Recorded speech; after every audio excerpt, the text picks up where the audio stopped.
El personaje del que vamos a hablar hoy aparentemente era un hombre bastante inofensivo, pero su personalidad ocultaba un terrible psicópata que convirtió su granja en un matadero humano. Sus espeluznantes crímenes proporcionaron a Hitchcock las bases para su clásica película de terror, Psicosis.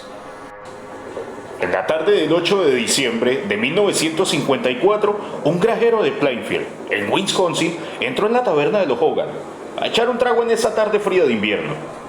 De pronto descubrió un espantoso reguero de sangre que cubría las tablas de madera del suelo. La propietaria, Mary Hogan, había desaparecido. El sheriff observó que no había señales de lucha aparentes y que la caja registradora seguía llena, pero determinó que la mujer había sido asesinada y que su cuerpo había sido arrastrado hasta un coche que esperaba afuera. Los informes forenses tan solo confirmaron las conclusiones que había dado el sheriff, pero no arrojaron ninguna luz sobre el caso. La desaparición de Mary era un completo misterio. Aproximadamente un mes después de este suceso, el propietario del aserradero en Wisconsin comentaba el caso con un hombre pequeño y tímido, que vivía en una granja de madera a pocos kilómetros de allí. Su nombre era el personaje principal de esta historia, Ed Gein. Gein vivía solo desde la muerte de su madre en 1945 y se ganaba la vida haciendo toda clase de trabajos a los vecinos. Fue muy hábil en este tipo de trabajos, por lo que este hombre de complexión débil, mediana edad, pelo rubio y ojos azules empezó a ser conocido entre la gente del lugar como una persona trabajadora, muy cumplidora, fiable, pero muy excéntrica. El propietario del aserradero no se llevaba muy bien con él. Encontraba extremadamente difícil hablar con este hombre porque a veces este se comenzaba a reír de la nada, con nerviosismo y sin motivos. Algo así como un desequilibrado, o por sus comentarios inoportunos que dejaban a la otra persona fuera de base, sin saber absolutamente nada de qué decir. En esta ocasión, el hombre recordó que Gein solía sentarse solo en un rincón de la taberna mirando fijamente a la dueña del local, absorto en sus pensamientos con una jarra de cerveza, y supuso que estaba enamorado de la mujer. Así que le sugirió bromeando que si le hubiese hablado con Mary con claridad de sus sentimientos, probablemente en este momento estaría en su granja cocinando y esperando que ella volviera en lugar de haber desaparecido, presuntamente asesinada. Gein, con un extraño gesto, puso los ojos en blanco y respondió con una de esas conocidas sonrisas. No está desaparecida, ahora mismo está en la granja. El hombre se encogió de hombros y no lo tomó en serio. Después de todo, era el tipo de comentario que se esperaba de él. Siempre alguna barrabasada fuera de base. Pero ahora hablemos un poco más de él. Resulta que nació el 27 de agosto de 1906, hijo de una madre austera y fanática religiosa que despreciaba a su débil y borracho marido. Cuando ambos discutían, que solían hacerlo con mucha frecuencia, el hombre se emborrachaba y le pegaba a sus dos hijos.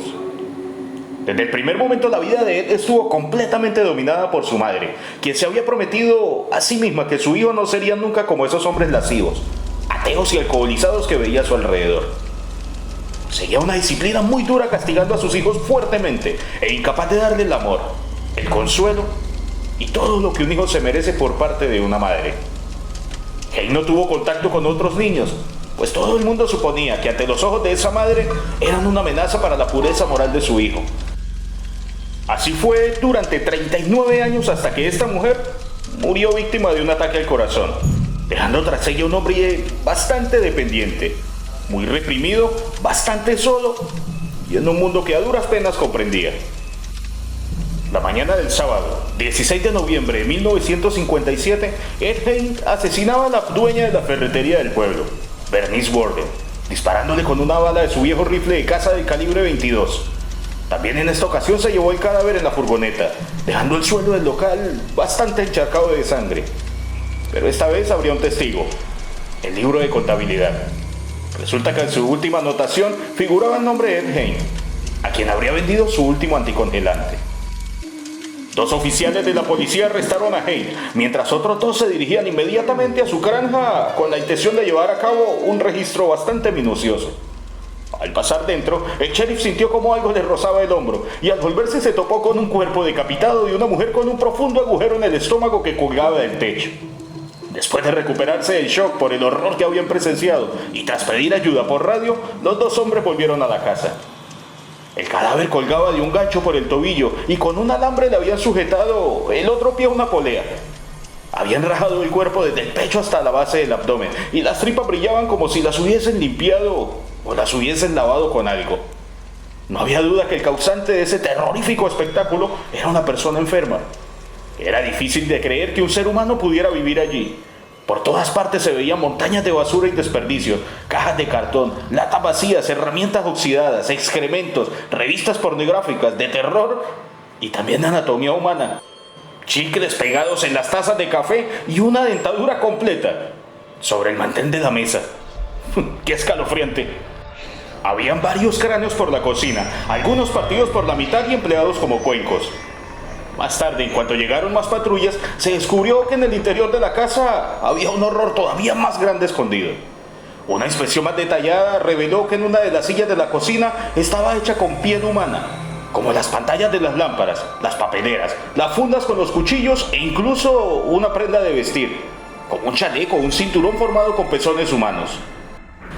Entre los más atroces descubrimientos se encontraron unas cajas con los restos de humanos pertenecientes a los diferentes cuerpos sin identificar.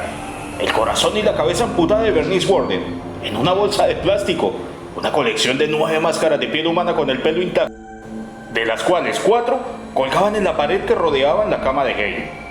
Había decorado el interior de su casa de madera con estas máscaras confeccionadas con tiras de piel procedentes de auténticos rostros humanos y con los cráneos colgados de las columnas de su cama. La única habitación de la casa que parecía normal era una sellada con tablones en la puerta y perfectamente ordenada. Era la habitación de su madre. Desde que su madre murió en 1945, 12 años antes, la habitación había estado cerrada con clavos como un sepulcro. Él explicó a la policía, después de su detención, que después de su fallecimiento su madre se mantuvo en contacto con él por más de un año, hablándole mientras él dormía. Dijo que había sido en esa época cuando desarrolló su fascinación por la anatomía. Le fascinaban los reportajes sobre la operación de cambio de sexo y se planteaba él mismo convertirse en mujer. Hain declaró que tan solo recordaba, muy confusamente, haber matado solo a Bernice Worden y que los demás humanos que habían hallado en la granja pertenecían a 9 cadáveres que había sacado del cementerio. Explicó que en los últimos años se sentía de vez en cuando con la necesidad de profanar tumbas y que en algunas ocasiones incluso conocía a las víctimas en vida y se enteraba de sus muertes leyendo los periódicos. Luego, en la noche del entierro, se dirigía al cementerio, sacaba el cadáver y rellenaba de nuevo la tumba. Esto, por supuesto, fue comprobado por la policía más tarde, cuando al exhumar las tumbas, algunas de las que Hain había dicho, se encontraban efectivamente vacías. Muchos de los objetos domésticos y muebles que se descubrieron a raíz del arresto de Hain procedían de las profanaciones de las tumbas. Unas veces arrastraba los cadáveres enteros hasta su casa. Otras veces cortaba solo las partes más interesantes y se las llevaba como recuerdo. Así de sencillo. El 30 de marzo de 1958, la casa de Hain fue allanada, después de correrse el rumor de que estaba destinada a convertirse en una atracción para turistas, algo así como la Casa de los Horrores. De todas formas, su camioneta Ford sobrevivió y se vendió en una subasta pública para ser utilizada entre las ferias locales con un letrero que anunciaba: el coche de Hain, vea el coche que transportó a los muertos desde las tumbas.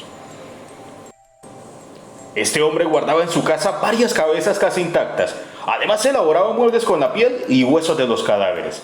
Asimismo, se elaboró prendas de vestir como un chaleco con la piel humana de sus víctimas. Los médicos del Hospital Central del Estado deciden que el asesino no está capacitado para ir a un juicio y es internado hasta los 68 años, cuando después de un juicio que duraría una semana se le declarara culpable de 2 asesinatos.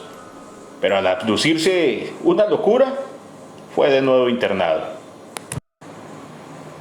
El caso de Ed Hain, desde un punto de vista médico, es uno de los más complejos de la criminología. Voyerismo, fetichismo, travestismo y puede que necrofilia. Todo esto integraba en su personalidad.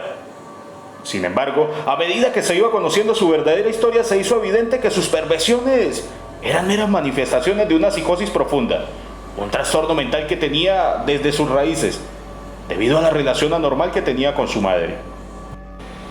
Cuando los psiquiatras comenzaron a considerar las posibles razones de su comportamiento patológico, supusieron que se trataba de un caso de complejo de Edipo, que Hain estaba enamorado de su madre y que a raíz de su muerte se obsesionó en buscar a alguien que la sustituyera. pues encontraron un extraordinario parecido entre sus víctimas y esta señora. De niño, buscó el amor de su madre de una manera obsesiva, que le era negado una y otra vez.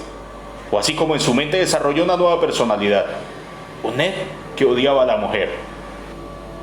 Hay murió por insuficiencia respiratoria el 26 de julio de 1984, tras décadas de reclusión en una unidad psiquiátrica, donde resultó ser un paciente bastante modelo. En la actualidad, sus restos descansan en el cementerio de Plainfield, al lado de los restos de su madre, esa mujer a la que se le atribuye que fue la culpable del comportamiento de este hombre. Y bueno, mis queridos, sé que a lo mejor ya conocían esta historia, pero quise traerla al canal. Me pareció bastante interesante. Envío un agradecimiento especial a Historias para un Café, a Leonardo, por esta espectacular intro que me acabo de armar. Un abrazo para todos, chicos. Que pasen buenas noches, si es que pueden. Bye.